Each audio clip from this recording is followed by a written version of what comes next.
Leanne, if I could start by taking you back to the end of April, we've just sealed promotion back to the Premiership. From a football department point of view, what was the approach to shaping the squad for our return to the Premiership? Well, I think after the game, and obviously confirming that we'd been promoted, I think we wanted to move quickly to make sure that we could retain the players. I think a big part of our plan is about continuity across the club, and obviously the playing squad is a main part of that, so we wanted to make sure that we could retain the players. So move quickly really to get the players who were with us retained, whose contracts were up, and I think if you remember we managed to do that sort of relatively quickly. Most of the players signed before they left for summer break, so that was good.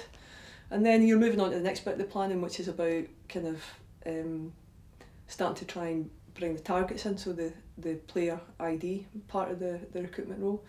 And then you marry that up with the kind of development of the young players coming through as well. So the three kind of key elements. So the first part of it is obviously player retention. How important has that core of the side been in retaining your pretty much a full back line and right through the spine of the side, that consistency that we can hopefully carry across into next season? I just think consistency and continuity, these things go together. So having that kind of, you need to freshen things up. Undoubtedly, you always need to freshen things up. There's always a wee bit of churn. Players come, players go, but you want to get into a situation where you're having not as much of that, and you're doing it at different points in the year. So, and I think the players get to know us, get to know the club, get to know the medical team, the staff, and everybody. And that you're not having to bring new players in, and we want to keep our best talented players here at the club. And if they continue to play at a high level, they'll continue to be here. And then as they move on to different parts of their career, maybe different clubs, then those players will be kind of replaced. But they'll be replaced in a process where there is a plan for the recruitment. It's not. I don't think these things are. You always need to kind of be organised and be ready to bring in new players at various points. I'm relaxed with the squad as it is at the minute. Pleased with the squad as it is at the minute, and the three elements of the squad. I think for the first time actually since myself and George and Graham and the team have been here, we've brought in player retention is a major part of it. The ID, so bringing new players in, and the development, so bringing the young players up into the squad, and importantly them making a contribution, as you've seen. The manager has talked a couple of times when we've brought new players in that they've been watched for a year or potentially longer. That just shows that the recruitment process is a lot more developed and more thought out than an instant target. I mean, incredibly so. There's upwards of 50 people that work for the club on a weekly basis, watching games at all levels, various countries. So Graham has a big team, very well organised. The data that comes back. So the player identification, you're going to ultimately live or die by the players that play in the team, and you need to try and make the best decisions you can. But player ID and player recruitment are two different things, because you can identify the players that you want to bring in, but ultimately there are many things that influence whether a player will come and join the club, whether you can make that deal happen, whether they've got other options, whether the club that whether the club that they're coming from, if they're engaged with a club that actually will make the deal happen, like you get the deal over the line. So there's a lot of different dynamics there, and the market's changed significantly in the last sort of 2 or 3 years, where we're really seeing now the big money that you see south of the border. We're really seeing that trickle down really to every part of the game in England, which is which we need to be prepared for, and we are prepared for that. But it means that that kind of recruitment that you might do a couple of years ago has changed now, and it means that you have to go further afield. And importantly, the other bit of it is that you need to make sure that you get the young players coming through as a consistent level as we can. And actually making sure that even you're recruiting into your academy as and when you get the chance to actually bring a young player that you think might benefit the academy in as well. So that work's ongoing, and I think George and Graham, we see that as our priority really. On the young players, we've seen Ryan Porteous, Ollie Shaw, Fraser Money make a big impact pre-season. Is this the first batch of youngsters, probably since you came in, that you can really point to perhaps the work that was done early doors with Eddie and George and say this is the fruits of our labour, if you like? Probably 50-50, I would say. I mean, these young players were already recruited when we arrived here, but I think you can definitely see the influence of the new structure, the influence of the new staff. Eddie, I mean, Eddie's not a new staff member now, but his influence over the last sort of 3 years, and I mean, these young players are coming into the team, really into an established first team with a lot of competition for spaces, and have not looked out of place. And that's what we really need. So when they come in, it isn't a matter of just being involved for 1 or 2 games and and perhaps not making not having the opportunity. I know that Neil really values the whole squad and is really excited about the young players coming through as well. So, and now you're just working through the next kind of generation youngsters coming through there as well. And as you know, some of the youngsters are who play regularly, Eric and others. I think we'll see them coming, in the next 18 months or 2 years as they develop as well. So, really pleased to see the young players coming through and actually staying with the club this season rather than going out on loan.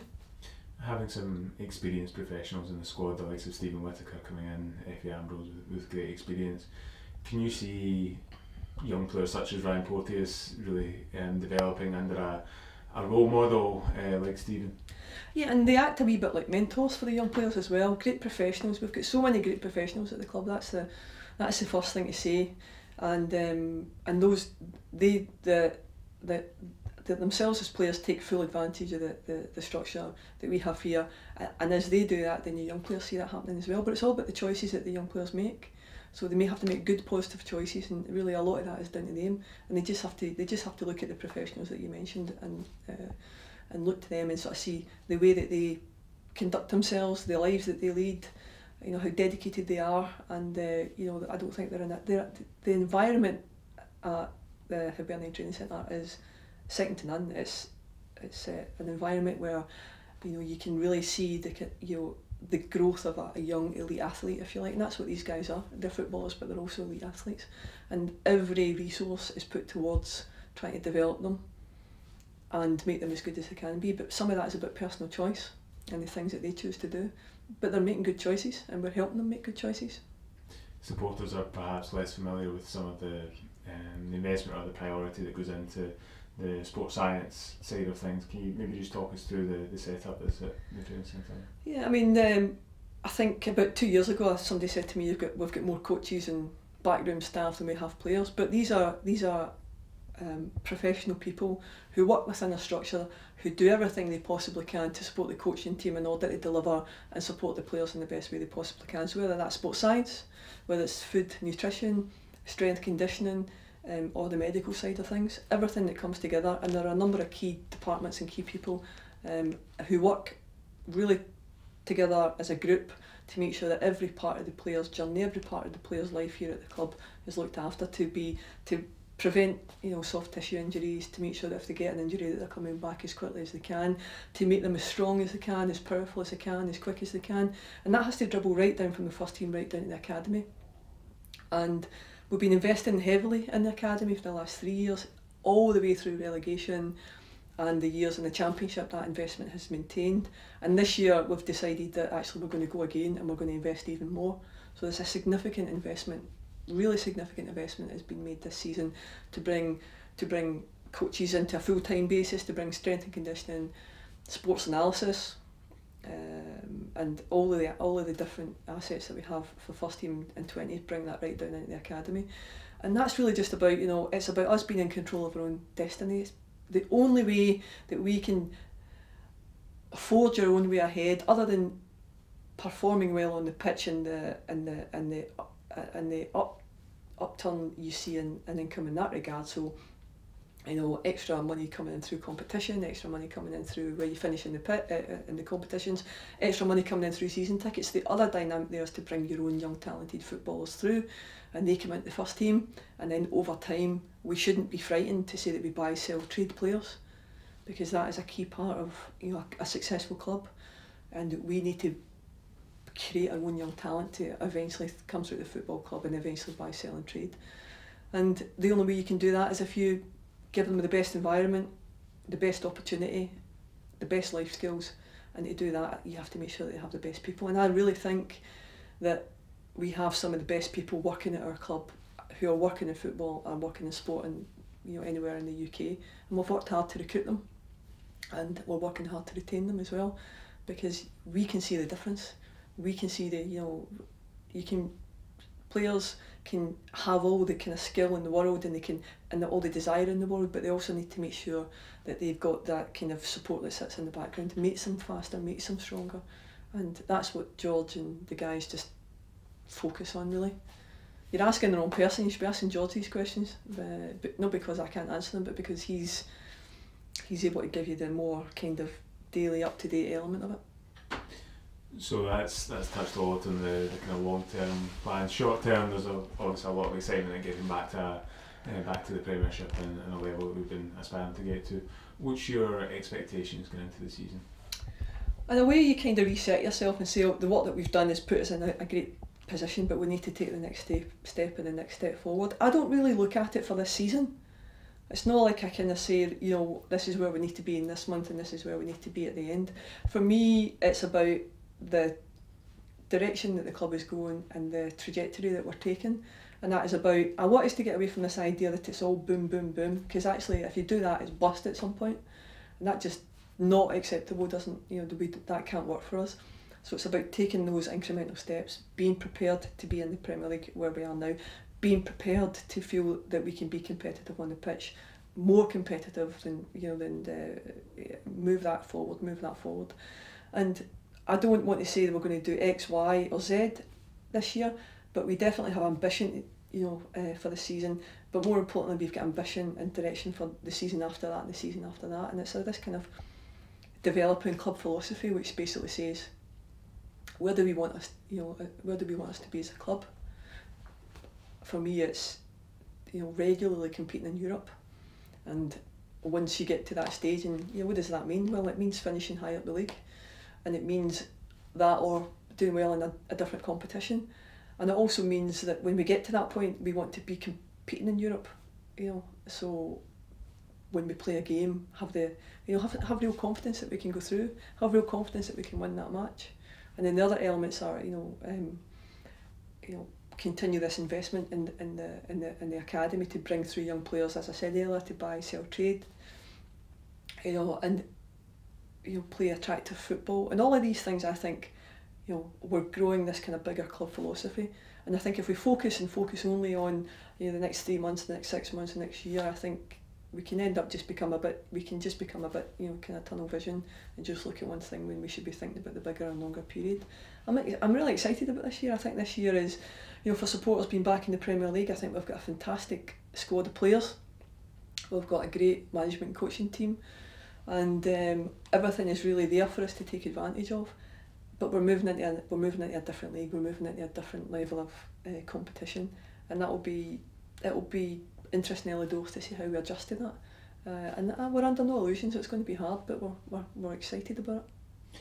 If you've had the chance to take a step back and perhaps reflect on the last 3 years and the changes that have been made since you came through the door, does that sum up the kind of gradual improvements, whether it's with the academy, supporter engagement, season tickets, football performance, that kind of incremental improvement that you've been looking to establish? Yeah, and you look back and kind of, if you were to kind of detail all the different events and the things that whether it be the kind of all the work that we've done in the background, it's been an incredibly busy 3 years, on and off the pitch. And if I'm honest, I don't think when we first came in there was a lot of work to be done, and we focused all our energy really around the football and the football department and the recruitment and the structures that sort of sat within that. But quite quickly you could see the dynamic with supporters and the effect that relegation had on supporters and the effect that had on the relationship with supporters. And then the kind of that dynamic, and we had to work really hard to try and kind of, I suppose, convince supporters that we had the opportunity, we had the backing of the board, and we were confident in our ability and determined in our ability to try and make the changes that we said we wanted to do. And I hope that we've managed to, by sort of the work that we've done in the last 3 years demonstrated that we were serious about that, and we're still very serious about the work at hand. But it's been an incredibly enjoyable 3 years as well, and I think it has been for supporters, you know. Even out with the kind of magnificent win of the Scottish Cup, the kind of journey through working through the Championship has been, albeit longer than we want it to be, so let's not pretend that, but it's been an enjoyable journey, and it's kind of really got us, you know, we're going to go to the opening game tomorrow, and the stadium is virtually full as we stand here at the minute. By tomorrow, you know, I'm certain we're going to have a sellout, and that we want to keep that momentum going, and that's only happened because, you know, supporters want to continue that kind of momentum from last year. We ended up last year with a full stadium, and we're going to start this year with a full stadium. That's something for us to be proud of, I think. Does that then become the new benchmark, the new ambition? We've obviously reached a record number of season tickets. Is the challenge now to maintain and grow off the back of that? Well, it's to obviously maintain, grow, and to make sure that we deliver a great environment for supporters. They enjoy coming to the matches, and we want to try and reach out into the kind of wider community, get more people to come to the stadium, whether it be a match day, non-match day, get more supporters to be engaged with us. And I suppose we need to develop that side of the club as much as we can, because ultimately we like that. We want more income, more that's a positive for us, because it allows us to go and support Neil and to support George and their aspirations for what they want to do in football. And bringing supporters back to the club, we want to do that, build over a longer term, and make sure that people, you know, feel that they want to renew their season ticket every year. They'd like to do it nice and early. Maybe they want to bring some friends along, or kids along, or whatever it might well be, and just enjoy coming to the football. Coming to football on a Saturday as a supporter, you know, can be a magnificent day, a brilliant family day, just, you know, great fun. And sometimes I think we kind of forget that dynamic, and certainly the people who work within the club, you know, focus very much on the results and, you know, the operation that sits behind the scenes. But it's usually a really great day for supporters, and we want to try and make sure that we continue that. There's been a little bit of focus in the summer on refreshing the stadium. The stadium has a bit more of a green identity on the outside. We've got a kids zone, we've got a pop-up bar. Does that all just contribute to that match day experience, and hopefully in having people enjoying their day? Yeah, absolutely, and we're going to spend more time doing that work around the stadium. That's really just, I suppose, just the start of it. I'm excited to see how the matchday bar goes. So it'll be relatively limited availability for the first couple of matches. We just need to see how it goes, what the operation's like, whether, you know, supporters like it, what changes we need to make there.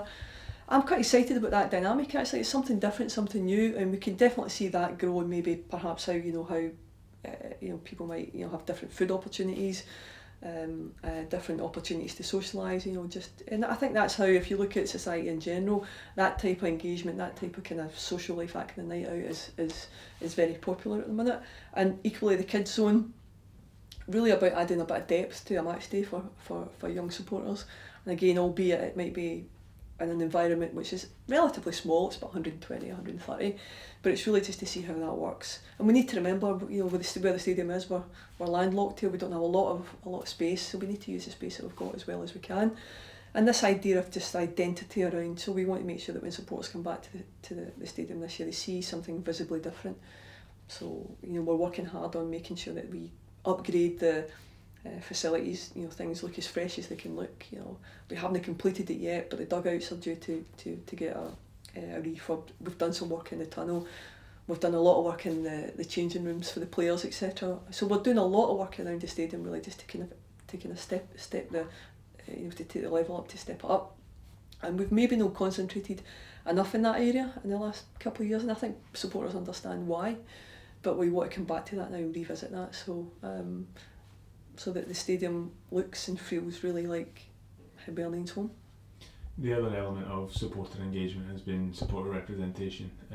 One of the early changes we made was to introduce 2 supporter directors, and we're now in the second cycle of those. Yeah. What's your reflections on those positions? I thought it was a brilliant idea to do it, and I think the first through the first elections with Frank and Hammett, and the work that they put in, I think demonstrates that it was absolutely the right way to go. And I think after the running for the second election, when we were identifying areas where maybe communication could be better, where maybe representation could be better and all the rest of it, I think that's led on to even better representation this year as well. And I am a big advocate of it, because I think it's important that it is not just the direction, it's absolutely where we want to go to as a club. Supporters being involved at every level. HSL, supporters who purchase shares and feel as if they've got a voice within the club, feel as if they've got impact in the club, feel as if they can drive the direction of the club. And Frank and Tracy, who are obviously currently on the board, are working really hard to try and make sure that supporters are represented. And oftentimes it can be some small personal element that they can bring and resolve for somebody, or other times it can be it can be other more significant elements. But I think it's really positive, and I think if you were to ask them, they would probably reflect the same, and perhaps say they didn't realise the kind of impact it might have on them personally, time wise, and making themselves available and coming to games, and the dynamic for them at games different as well. So they are no longer able just to come to a match and enjoy it the way they might have done in the past, because they've put themselves out there, and I think hopefully they're enjoying that. And it's potentially going under the radar, just the growth in the percentage that supporters now own and hold in the club. What do you see the next steps are for that sort of thing? Well, if you think about this versus sort of where we were before the share issue, before HSL, so supporters own just under 2% of the club. I don't have them most up to date, but it's on or around 32-33% that supporters own at the moment. And if you take HSL as just an example, HSL in probably the next 3 or 4 months will have contributed and invested almost £500,000 in the club since HSL started. That is an immense amount of money, and it has been an immense amount of money going through the period that we've been going through, because that has allowed us to do things and commit to player budgets that genuinely otherwise we wouldn't have been able to do, or we'd have had to have thought long and hard. In the Championship, with the investment that we were running at for the last 3 years, it's very difficult for the club almost impossible for the club to break even. So having that kind of vision from supporters to step forward and support us allowed us that confidence to go into the market. And I said that last year, to go into the market early, to try and commit to players nice and early, because we could see supporters were basically backing the club through season tickets, through shares, and importantly through HSL as well. And it's been marvellous. So I think HSL probably needs a bit of discussion in terms of maybe how we maybe bring that to the forefront again. And I think there's a discussion around maybe a relaunch is probably the wrong word, but how we might freshen up the website, how we might freshen up administration, etc., in order to make sure that we kind of push forward and give supporters the opportunity, should they wish to continue being involved with the club. But if you were to think about 33% versus 2%, 2 and a bit years ago, that's magnificent. That money has went directly to the club, and supporters now own a significant proportion of the club, and that's something that should be really celebrated, and people should be really proud of that. So finally, it does feel like the end of a 3-year cycle and the beginning of a new period for the club. If we went 3 years ahead, how would you want to reflect back on the 3 years and what you want to achieve in this next 3 years? I think it comes back to that discussion around we talked about the kind of philosophy of the club. So we'd like to make sure that we are, participating at the highest level we can, and that we continue really with the plan around player recruitment, development, ID, being the bigger part of the community here, the engagement with supporters owning more of the club, and for us to be going from strength to strength, to have resilience, to have financial resilience, so that we don't have to go year to year to year. It's this idea of boom, bust, or avoid. When I say bust, I don't mean going out of business, but this idea where things become very pressurised, because ultimately you can't plan, you can make decisions around investment. If you're having to kind of look at everything on a 6-monthly or a 12-monthly basis, I want us to be in control of our finances, our own destinies, make our own decisions, and the only way we can do that is if we create out with the rewards that you get from winning football matches, but we create our own income. And we create our own income by supporters continually supporting, and as they have done with the season tickets and coming to games. That money makes a massive difference to us. It allows us to do things, and for us to be able to control our own, and make sure that when we've got another ask from the academy, we will have another ask from the academy. At some point, something significant that might be for us to look at building, for example, an indoor environment down at HTC. That is something that will come towards us in the not too distant future, and we want to do that, and that's going to be a significant investment.